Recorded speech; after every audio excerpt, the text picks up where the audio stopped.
Dear student, today we will see part first, lesson number 9, carbon compounds.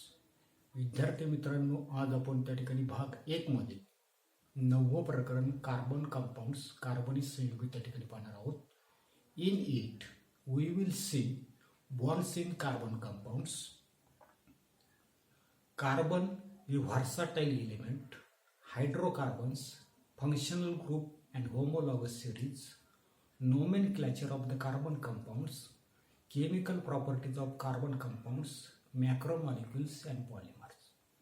या प्रकरणामध्ये आपण carbon जे आहे तर त्या कार्बनमधील रासायनिक बंध, कार्बन एक आगळं-वेगळं अशा प्रकारचं मूलद्रव्य, हायड्रोकार्बन्स, फंक्शनल ग्रुप म्हणजे क्रियात्मक गट आणि असणारे काही होमोलॉगस सिरीज समजात श्रेणी, त्याच्यानंतर nomenclature of the carbon compounds, कार्बनी संयुग जे आहे तर त्या कार्बनी संयुगाचं नामकरण, chemical properties of carbon compound, कार्बनी संयुगाचे रासायनिक गुणधर्म, मॅक्रोमॉलिक्युल्स अँड पॉलिमर्स, महारेणू आणि बहुवारके याच्याविषयीची असणारी काही माहिती जी आहे तर ती माहिती आपण त्या ठिकाणी पाहणार आहोत. मग कॅन यू रिकॉल म्हटलेलं आहे, थोडंसं आपलं त्या ठिकाणी काय सांगितलंय, आठवायला त्या ठिकाणी सांगितलेलं आहे की what are the types of the compounds. संयुग जे आहे तर त्या संयुगाचे असणारे काही प्रकार जे आहेत तर ते प्रकार त्या ठिकाणी होते. तर आपल्याला माहिती की सर्वसाधारणपणे organic and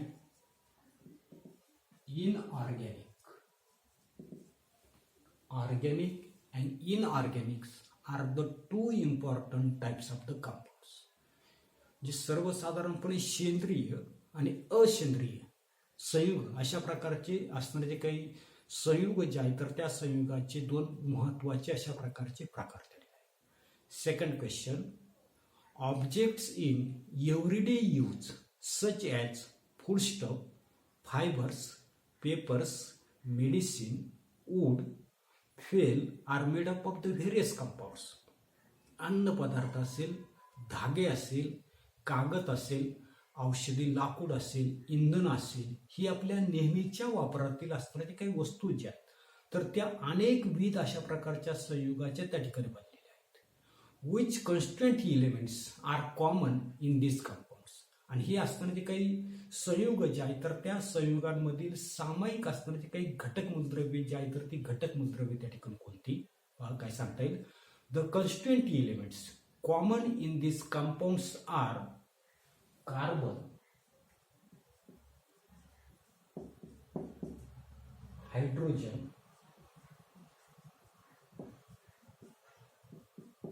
and oxygen.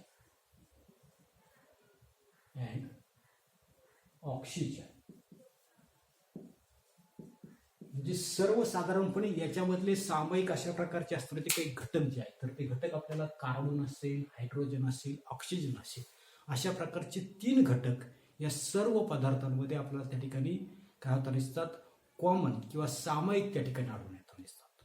Third question, to which group in the periodic table does the carbon belongs.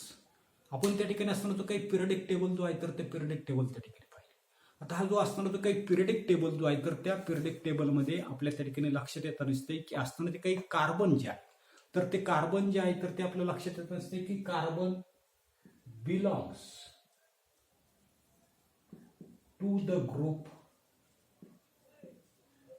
Number 40. आपल्याला माहिती कार्बन जो आहे तर तो कार्बन पिरियडिक टेबल जो आहे तर त्या पिरियडिक टेबलमध्ये असताना तर काही 14 नंबरचा असताना तर काही ग्रुप जो आहे तर त्या ग्रुपमध्ये त्या ठिकाणी आहे. Write down the electronic configuration of the carbon. तर कार्बन जो आहे तर या कार्बनचा असताना तो काही ॲटॉमिक नंबर जो आहे तर तो ॲटॉमिक नंबर आपल्याला माहिती किती आहे, 6 आहे. आणि याच्यामुळे याच्या असणारे काही इलेक्ट्रॉनिक कॉन्फिगरेशन जे आहे तर ते इलेक्ट्रॉनिक कॉन्फिगरेशन आपल्याला सांगते. In the first orbit there are the 2 electrons and in the second orbit there are the 4 electrons. Then next question, deduce the valency of the carbon. आपल्या लक्षात नसते की असतात ते काही सेकंड असणारे काही ऑर्बिट जे आहे तर त्या सेकंड ऑर्बिटमध्ये कार्बनचे किती आहेत त्या ठिकाणी 4 इलेक्ट्रॉन्स आहेत आणि therefore carbon can give or donate the 4 electrons and therefore valency of carbon is 4. म्हणून त्या ठिकाणी कार्बन जो आहे तर त्या कार्बनची असणारे काही संयोजी जे आहेत तर ते संयोजी किती असणार आहे तर 4 त्या ठिकाणी आपल्याला सांगता येईल. म्हणजे सर्वसाधारणपणे कार्बन जो आहे तर त्या कार्बनची असणारे काही संयोजी जे आहेत तर ते संयोजी त्या ठिकाणी 4. पुढे in the previous standard we have seen that organic or inorganic compounds are the 2 important types of the compounds. मागील एकतेमध्ये आपण पाहिलेलं आहे की सर्वसाधारणपणे आपल्याला त्या ठिकाणी लक्षात येत नसते की असणारे काही संयुग जे आहेत तर त्या संयुगाचे 2 मुख्य अशा प्रकारचे प्रकार आपण त्या ठिकाणी पाहिले, organic and inorganic compound. Except material fabricated from the metal and glass or soil, several other materials made from foodstuff to fuel are made up of the organic compounds. सर्वसाधारणपणे धातू असतील, काच असेल, माती असेल यांच्यापासून बनवलेल्या जे काही वस्तू ज्या आहेत तर त्या वस्तू जर आपण त्या ठिकाणी सोडल्या तर उरलेले जे काही अन्न पदार्थापासून तर इंधनापर्यंत अनेक अशा प्रकारच्या असणाऱ्या ज्या काही वस्तू ज्या आहेत तर त्या वस्तू काय केलेल्या आहे तर आपल्या लक्षात येत असते की ज्या काही वस्तू ज्या आहेत तर त्या वस्तू ऑर्गॅनिक कंपाऊंड सेंद्रिय अशा प्रकारचे असणारे जे काही संयुग जे आहेत तर त्या सेंद्रिय संयुगापासून त्या ठिकाणी त्या बनवलेल्या आहेत. The essential element in the all organic carbon compound is the carbon. कोणत्याही त्या ठिकाणी तुमच्या लक्षात येत असते की सेंद्रिय अशा प्रकारचे असणारे जे काही संयुग जे आहेत तर त्या संयुगामधला मुख्य अशा प्रकारचा असणारा जो काही घटक जो आहे तर तो घटक त्या ठिकाणी कार्बन जो आहे तर तो कार्बन त्या ठिकाणी असणार आहे. About 200 years back, it was believed that organic compounds are obtained directly or indirectly from the organism. म्हणजे सर्वसाधारणपणे 200 वर्षापूर्वी जर असं त्या ठिकाणी मानण्यात येत होतं की सेंद्रिय संयुग जे आहे तर ती सेंद्रिय संयुग प्रत्यक्ष किंवा अप्रत्यक्षपणे असणारे जे काही सजीव जे आहेत तर त्या सजीवांपासून त्या ठिकाणी मिळतात असं त्या ठिकाणी मानलं जायचं. However, after synthesis of organic compounds urea from an inorganic compounds in the laboratory, the organic compounds received a new identity as a carbon compound. त्याच्यानंतर मात्र त्या ठिकाणी आपल्या लक्षात येत नसते की प्रयोगशाळा जी आहे तर त्या प्रयोगशाळेमध्ये काय झालेलं युरिया जो आहे तर त्या युरिया हे जे काही संयुग जे आहे तर त्या संयुगाची निर्मिती त्या ठिकाणी झाल्यानंतर कार्बनी असणारे जे काही संयुग जे आहेत तर ते अशा संयुगाची सेंद्रिय संयुगाची नवी अशा प्रकारची असणारी काही ओळख जी आहे तर ती ओळख त्या ठिकाणी तयार झाली. All the compounds having carbon as a constituents elements are called as the organic compound. सेंद्रिय संयुग म्हणजे काय की सर्वसाधारणपणे अशा प्रकारची सर्व संयुग ज्याच्यामध्ये सर्वसाधारणपणे ते असणारे काही कंपाऊंड जे आहे तर त्या कंपाऊंड मध्ये असणारा एक घटक जो आहे तर तो एक घटक असणारे कार्बन त्या ठिकाणी जर असेल तर त्यालाच आपण त्या ठिकाणी काय म्हणतो नसते ऑर्गॅनिक कंपाऊंड किंवा त्या ठिकाणी त्यालाच आपण त्या ठिकाणी सेंद्रिय अशा प्रकारचं असणारे काही संयुग जे आहे तर ते संयुग त्या ठिकाणी म्हणतात. म्हणजे कार्बन हे घटक मूलद्रव्य असलेले जे काही सर्व संयुग जे आहेत तर त्या सर्व संयुगांनाच आपण त्या ठिकाणी कार्बनी संयुग जे आहेत तर ते कार्बनी संयुग त्या ठिकाणी म्हणताना दिसतो. These compounds, carbon dioxide, carbon monoxide, carbide salts, carbonate salts and bicarbonate salts are the example. याच्यामध्ये आपल्या लक्षात येत नसते की कार्बन डायऑक्साईड असेल म्हणजे CO2 असेल. दुसरं आपल्याला सांगितलं कार्बन मोनॉक्साईड ज्याचं फॉर्म्युला आहे CO. त्याच्यानंतर आपल्याला कार्बाइड साल्ट्स असेल म्हणजे कार्बाइडचं असणारं जे काही क्षार असेल, कार्बोनेटचं क्षार असेल किंवा बायकार्बोनेटचं असणारं जे क्षार जे आहे ही मात्र त्या ठिकाणी कार्बनची असेंद्रिय अशा प्रकारची संयुग त्या ठिकाणी असतात. म्हणजे इनऑर्गॅनिक असणारे जे काही कंपाऊंड जे आहेत तर ते कंपाऊंड त्या ठिकाणी असतात. त्याच्यानंतरचा पुढचा भाग आपल्याला पाहायचा आहे की बॉन्ड्स इन कार्बन कंपाऊंड्स म्हणजे कार्बनी संयुग जे आहेत तर त्या कार्बनी संयुगामधील असणारे जे काही बंध जे आहेत तर ते बंध आपल्याला त्या ठिकाणी पाहिजे. You have learned about the ionic compounds in the previous chapter. मागील प्रकरण जे आहेत तर त्या मागच्या प्रकरणामध्ये प्रकरण क्रमांक 8 मेट्रोलॉजी धातू विज्ञान याच्यामध्ये आपण असणारे जे काही आयनिक असणारे जे काही संयुग जे आहेत तर त्या आयनिक संयुगाचे असणारे काही गुणधर्म जे आहेत तर ते गुणधर्म आपण त्या ठिकाणी पाहिलेले. You have seen that ionic compound have high melting and boiling points. त्याच्यामध्ये आपण पाहिलं की आयनिक संयुग जे आहेत तर त्या आयनिक संयुगाचे असणारे काही melting point and boiling point म्हणजे द्रवणांक आणि असणारे काही उत्कलनांक जे आहेत तर ते उच्च त्या ठिकाणी असतात. And they conduct electricity in the molten and the dissolved state. आणि ही जी काही आयनिक अशा प्रकारची असणारी काही संयुग जे आहेत तर ती संयुग आपल्या लक्षात येतं नसते की वितळलेल्या स्थितीमध्ये, त्याला म्हटलेले मोल्टन स्टेट. दुसरं आपल्याला सांगितलंय की डिझॉल्व्ड स्टेट म्हणजे वितळलेल्या स्थितीमध्ये किंवा द्रावणीय स्थितीमध्ये यांचे असणारे जे काही आयनिक कंपाऊंड जे आहे तर ते आयनिक कंपाऊंड कसं आपल्याला कंडक्ट इलेक्ट्रिसिटी वितळलेल्या स्थितीमध्ये किंवा सर्वसाधारणपणे आपल्याला सांगितले की द्रावण स्थितीमध्ये असणारे जे काही आयनिक संयुग जे आहे तर ते आयनिक संयुग काय सांगितले विद्युत वाहक त्या ठिकाणी असतात. You have also seen that these properties of the ionic compounds are explained on the basis of the ionic bonds in them. आणि मागे आपण त्या ठिकाणी पाहिलेलं आहे की आयनिक असणारे जे काही संयुग जे आहे तर ते आयनिक संयुगाचे जे काही गुणधर्म जे आहेत तर ते गुणधर्म त्यांच्यामधील असणारे जे काही आयनिक बंध जे आहेत तर त्या आयनिक बंधांच्या आधारे त्या ठिकाणी ते स्पष्ट केले. The table shows melting and boiling points of the few carbon compounds. या ठिकाणी फळा जो आहे तर त्या फळ्यावर आपण त्या ठिकाणी काही असणारे ते काही कार्बन कंपाऊंड जे आहे तर त्या कार्बन कंपाऊंडचे असणारे काही मेल्टिंग पॉईंट आणि बॉइलिंग पॉईंट म्हणजे द्रवणांक आणि उत्कलनांक त्या ठिकाणी दिले. आता याच्यामध्ये मिथेन आहे CH4 याचा मेल्टिंग पॉईंट त्या ठिकाणी -183 डिग्री सेंटीग्रेड आहे, boiling point -162 degree centigrade.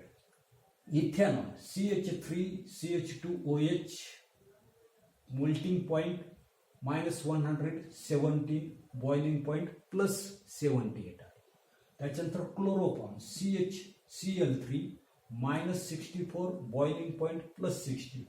Acetic acid CH3COOH melting point +17 आहे, बॉइलिंग पॉइंट 118 त्या ठिकाणी. आता हा जो काय असणार तो काही तक्ता जो आहे तर त्या तक्त्याकडे आपण जर पाहिलं तर काय लक्षात येत नसते are these values higher or lower as compared to the ionic compound. यांच्या असणाऱ्या काही किमती ज्या आहेत तर त्या किमती जर आपण जर त्या ठिकाणी जर पाहिल्या मेल्टिंग पॉईंट आणि बॉइलिंग पॉईंट तर ही जी काही आयनिक संयुगाच्या तुलनेनं ही जी काही मूल्य जे आहे किमती जे आहे तर त्या जास्त आहेत की कमी आहेत. आता काय सांगता येईल की generally the melting and boiling points of the carbon compounds are found to be lower than 300 degree centigrade. ही जी काय असणार ती काही असणारे काही कार्बन कंपाऊंड जे आहेत तर त्या कार्बन कंपाऊंडचे असणारे काही मेल्टिंग पॉईंट आणि बॉइलिंग पॉईंट कसं सांगितलेले की सर्वसाधारणपणे 300 डिग्री सेंटीग्रेडच्या आतमध्ये त्या ठिकाणी असतात.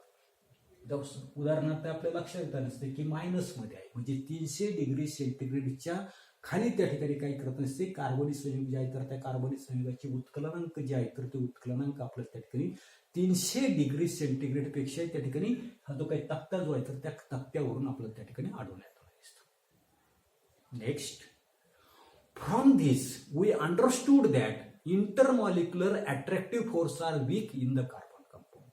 ज्या अर्थी यांचे असणारे काही मेल्टिंग अँड बॉइलिंग पॉईंट जे आहेत तर ते कसे आहेत लोअर दॅन 300 डिग्री सेंटीग्रेड आहेत म्हणजे यांचे असणारे काही बॉइलिंग पॉईंट आणि आपलं उत्कलन बिंदू आणि असणारा जो काही द्रवणांक बिंदू ही कशी आहे 300 पेक्षा त्या ठिकाणी कमी आहेत. आणि याच्यामुळे आपल्याला त्या ठिकाणी लक्षात येत नसते की ही जी काही कार्बनी संयुग जे आहेत तर त्या कार्बनी संयुगांमधलं असणारे काही इंटरमॉलिक्युलर अट्रॅक्टिव्ह फोर्स म्हणजे आंतररेणवी अशा प्रकारचं जे काही आकर्षण बल जे आहे तर ते कसं आहे वीक आहे सीन त्या ठिकाणी.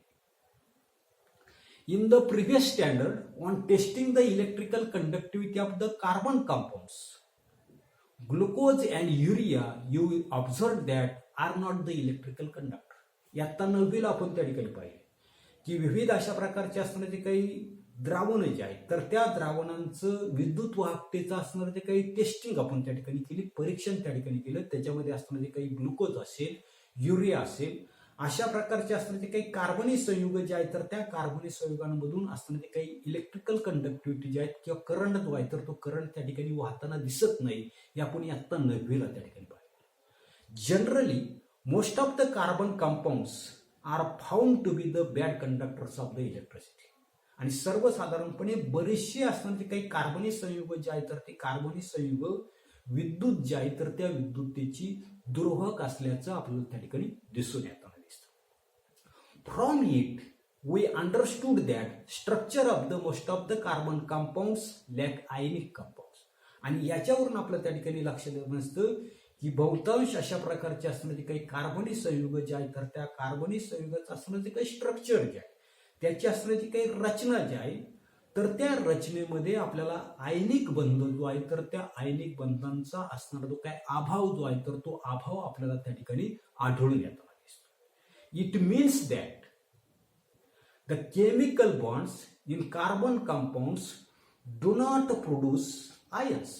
याचाच अर्थ आपल्याला त्या ठिकाणी सांगता येईल की सर्वसाधारणपणे त्या ठिकाणी असणारे काही आयनिक असणारे काही संयुग जे आहेत तर त्या आयनिक संयुगांमध्ये आपल्या लक्षात येता नसते की असणारे काही रासायनिक बंध जे आहेत तर त्या रासायनिक बंधांमध्ये आयन्स जे आहेत तर त्या आयनांची असणारी काही निर्मिती जी आहे तर ती निर्मिती आपल्याला त्या ठिकाणी होताना दिसत नाही. त्याच्यानंतर पेज नंबर 110 वर पहा आपल्याला त्या ठिकाणी दिलेले कॅन यू टेल दिलेले सांगा पाहू. पहिला प्रश्न आहे की what is meant by the chemical bond. तर या ठिकाणी what is meant by the chemical bond म्हणजे रासायनिक असणारा जो काही बंध जो आहे तर तो रासायनिक बंध म्हणजे काय. तर आता काय सांगता येईल. The force of attraction which hold the atoms together in a molecule is called a chemical bond.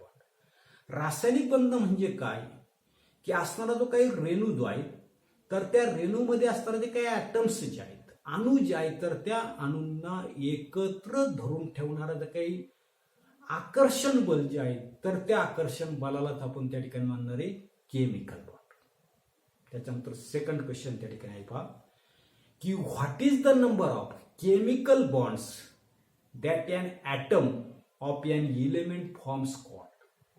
म्हणजे मूलद्रव्याचा एक अणू जितके रासायनिक बंध त्या ठिकाणी तयार करतो तर त्या संख्येला त्या ठिकाणी काय म्हणतात. आता सर्वसाधारणपणे the number of the chemical bonds that an atom of an element form is called the catenation power. त्याला त्या ठिकाणी कॅटॅनेशन पॉवर त्या ठिकाणी म्हटलेले. काय म्हटलेले कॅटॅनेशन पॉवर त्याला त्या ठिकाणी म्हटले. म्हणजे सर्वसाधारणपणे मूलद्रव्याचा एक अणू त्या ठिकाणी जितके रासायनिक बंध त्या ठिकाणी तयार करताना असतो तर त्याला त्या ठिकाणी त्याची त्या ठिकाणी कॅटॅनेशन पॉवर जी आहे तर ती कॅटॅनेशन पॉवर त्या ठिकाणी म्हटलेली. थर्ड क्वेश्चन आपण त्याच्यामध्ये दिलेले पहा what are the two important types of the chemical bond. रासायनिक बंध जे आहेत तर त्या रासायनिक बंधाचे महत्वाचे असणारे जे काही दोन प्रकार जे आहेत तर ते दोन प्रकार त्या ठिकाणी कोणते. पहिला त्या ठिकाणी आपल्याला सांगता येईल आयनिक बॉन्ड. काय म्हणता येईल आपल्याला आयनिक बॉन्ड्स. आणि दुसरा त्या ठिकाणी आहे कोव्हॅलंट बॉन्ड. म्हणजे एक आहे तर त्या ठिकाणी आयनिक बंध आहे दुसरा जो आहे तर तो सहसंयोजी बंध त्या ठिकाणी. पण एवढाच असणारा जो काही भाग जो आहे तर तो भाग आपण या तासाला पाहणार आहोत.